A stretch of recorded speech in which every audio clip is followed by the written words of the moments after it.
A ver, pensemos en esto. ¿Qué es la fe? Es un salto a ciegas en la oscuridad, una decisión de creer en algo sin tener ni una sola prueba. O puede ser otra cosa. Quizás el resultado de una investigación. Una conclusión, ¿no? Una que se basa en evidencia. Esa pregunta es justamente el punto de partida del material que vamos a analizar hoy. Y con esto inauguramos una nueva serie, un análisis a fondo de un texto que, la verdad, ha sido muy influyente para muchísima gente. Hablamos de Evidencia que exige un veredicto, compilado por Josh McDowell. Exacto. El libro se presenta como eso, como una compilación de evidencias históricas de la fe cristiana. Pero para este primer análisis decidimos hacer algo un poco diferente. Antes de saltar de lleno a los manuscritos, a la arqueología o a lo que sea que el libro detalle, hoy nos vamos a enfocar solo en la puerta de entrada, en la introducción. Y esa es nuestra misión, ¿no? Para entender un argumento tan grande, primero hay que entender sus reglas del juego. El autor, en estas primeras páginas, nos presenta su marco de trabajo. Claro. ¿Desde dónde parte él? ¿Qué es lo que le pide a la persona que lo está leyendo? Exacto. ¿Sobre qué cimientos va a construir todo su caso? Si no entendemos eso desde el principio, todo lo que venga después como que no va a tener el mismo sentido. De acuerdo, entonces analicemos esas reglas del juego. Lo primero que el autor pone sobre la mesa es un concepto que puede sonar un poco intimidante. ¿Cuál? Apologética. Y él mismo aclara de inmediato que no se trata de pedir perdón por lo que uno cree. No, para nada. ¿Qué es lo que la palabra podría sugerir en español? Cierto. Es todo lo contrario. Se trata de presentar una defensa razonada. El libro basa esta idea en un pasaje bíblico de la primera carta de Pedro, que básicamente instruye a los creyentes a estar siempre preparados para presentar defensa ante todo el que os demande razón de la esperanza que hay en vosotros. O sea que la palabra original ahí es la clave de todo. Totalmente. La palabra griega que se traduce como defensa es apología, y en el mundo antiguo, una apología era un término legal. ¿Como en un juicio? Justo. Era la defensa formal que un acusado presentaba ante un tribunal. No es una disculpa, es un argumento estructurado.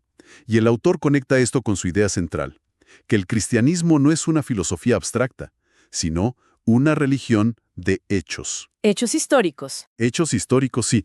Cita a académicos como Clark Pinnock, quien sostiene que la fe cristiana no se basa en hechos religiosos como si fueran una categoría aparte y misteriosa, sino que es una interpretación de hechos que se pueden conocer, que se pueden estudiar, como cualquier otro evento del pasado. Y aquí es donde la cosa se pone interesante, porque McDowell no se queda solo en la teoría. ¿No? Nos cuenta una anécdota personal que parece lo marcó para siempre.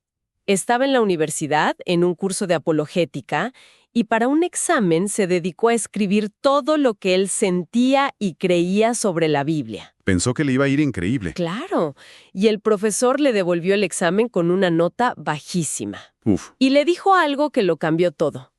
No me interesan tus opiniones. Me interesa por qué tienes esas opiniones. Quería los hechos, la evidencia, no los sentimientos. Esa experiencia lo lleva a una conclusión que define el tono de todo el libro. Él escribe algo así como, algunos dicen que la mejor defensa es una buena defensa, pero yo digo que la mejor defensa es una buena ofensiva. O sea, su plan no es solo reaccionar a las críticas. Para nada. Es presentar de forma proactiva, ordenada, las evidencias que él considera que validan las afirmaciones del cristianismo. Con eso queda clarísimo el propósito del libro, ¿no? No estamos ante una meditación personal o un texto de autoayuda. No. Estamos frente a un caso que se va a argumentar.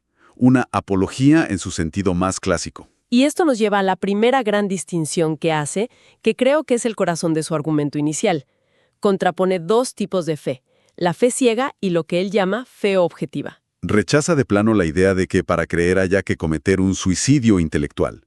Para él, la fe no es creer a pesar de la evidencia, sino a causa de ella. Exacto. Es una conclusión, no un punto de partida irracional. Hay una frase en introducción que lo resume perfecto. Dice, personalmente creo que mi corazón no puede regocijarse en lo que mi mente rechaza. Busca una armonía entonces, entre la razón y la emoción, no una guerra. Justo eso. Y para lograr esa armonía, introduce el concepto de Fe objetiva. Según el libro, la fe cristiana es objetiva porque tiene un objeto definido, algo externo al creyente. La persona y los hechos de Cristo. La persona y los hechos de Cristo. Y aquí lo fascinante es cómo separa la validez de la fe de la sinceridad de la persona.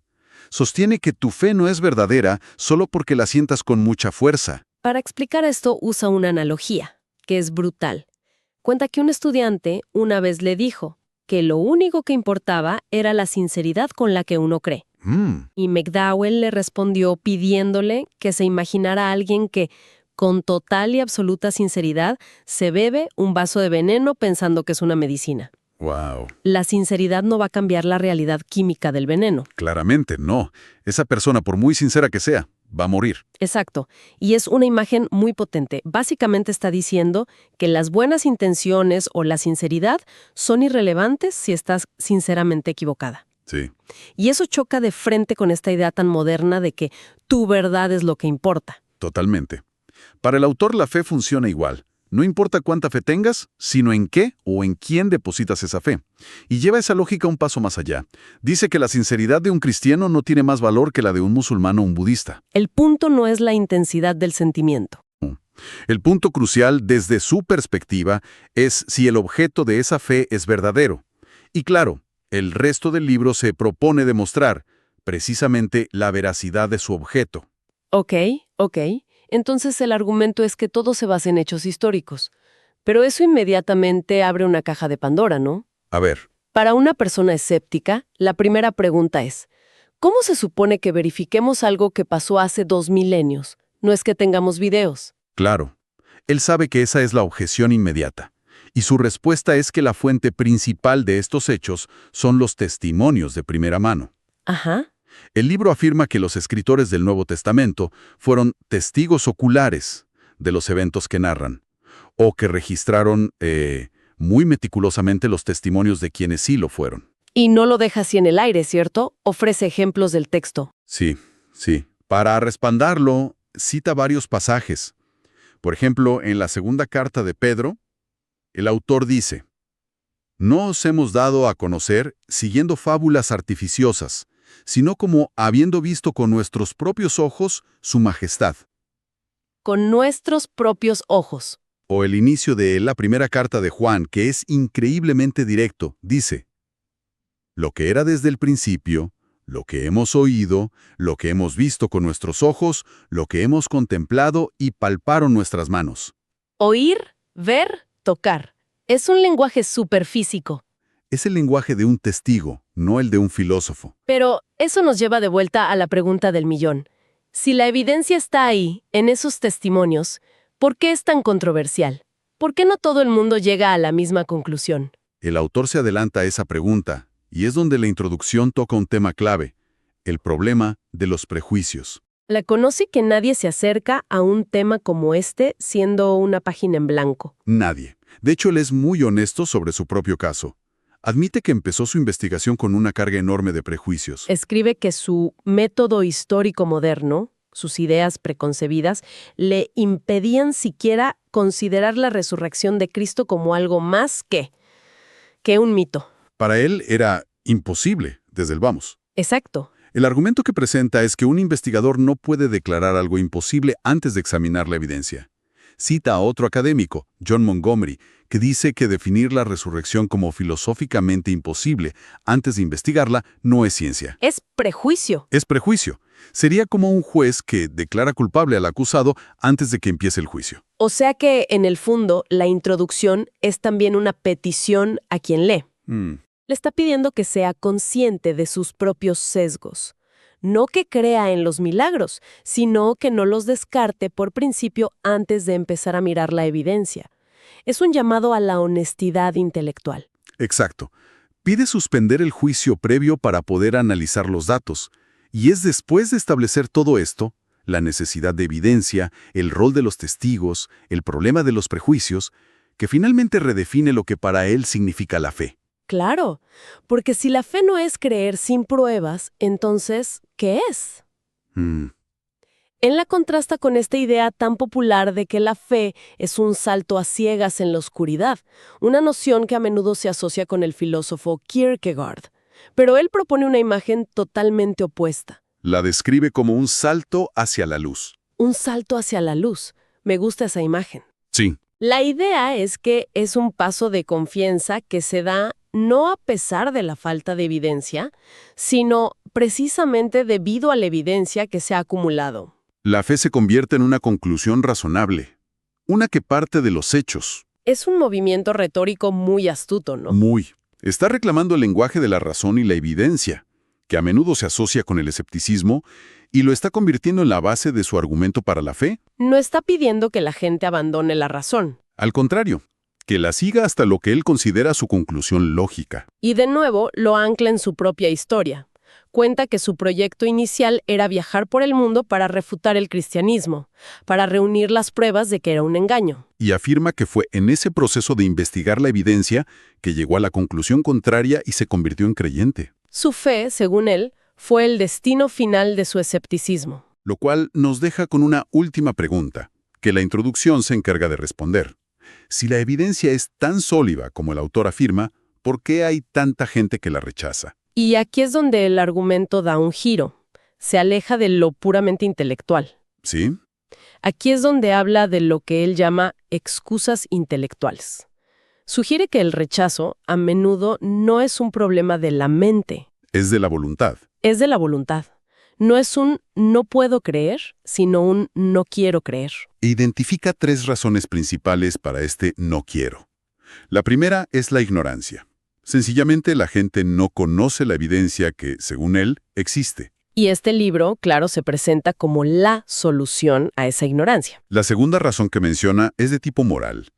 Algunas personas entienden las implicaciones que tendría aceptar estas afirmaciones para su estilo de vida, y no están dispuestas a pagar ese precio. Y la tercera es el orgullo. La idea de que el intelecto de uno le impida someterse a una autoridad superior. Pero es la anécdota final la que de verdad cierra el círculo. Totalmente. Cuenta sobre un estudiante universitario con el que debatió durante meses. Le presentó evidencias, argumentos, de todo.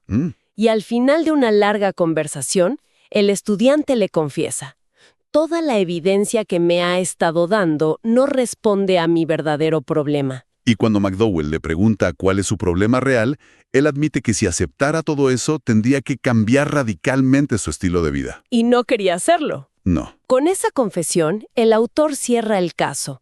El argumento empieza con un llamado a la mente, a la evidencia, pero termina con un desafío directo a la voluntad. Es un giro muy personal, ¿no? Sí, al final de una introducción que parecía puramente académica. Y con esa historia, la introducción termina su trabajo. Ha establecido que la fe que va a defender está basada en hechos. Le ha pedido a quien lee que sea honesto con sus prejuicios. Y ha postulado que, al final del día, la decisión no es solo intelectual. Exacto. Bien, resumamos entonces el marco que nos propone esta introducción antes de que, en futuros análisis, nos metamos en la evidencia en sí. Primero, el cristianismo se presenta no como una creencia ciega, sino como una fe basada en hechos históricos, que según el autor se pueden verificar. Segundo, para estudiar esos hechos se requiere una defensa razonada, una apologética, y una disposición del investigador a ser honesto sobre sus propios prejuicios para poder analizar la evidencia sin filtros. Y tercero, el libro argumenta que la decisión final, una vez que la evidencia está sobre la mesa, va más allá de lo puramente intelectual. Se convierte en una cuestión de voluntad, no solo de la mente. Exacto. La introducción nos deja con estas reglas del juego muy claras, y también con una historia de origen muy potente, la del propio autor. El escéptico original que, al intentar desmontar el caso, terminó convenciéndose. Eso nos deja en un punto muy interesante para empezar esta serie. Sin duda. A medida que avancemos en los próximos análisis, que exploremos los datos concretos que el libro presenta. Todo esto nos deja con una pregunta fundamental para reflexionar. Una que va a estar flotando sobre todo nuestro estudio. A ver. ¿Es realmente posible investigar un tema tan personal, con tantas implicaciones para la vida, de una manera puramente objetiva? O, por el contrario, nuestros propios deseos, miedos y esperanzas terminan siempre moldeando nuestras conclusiones, sin importar cuánta evidencia se nos presente.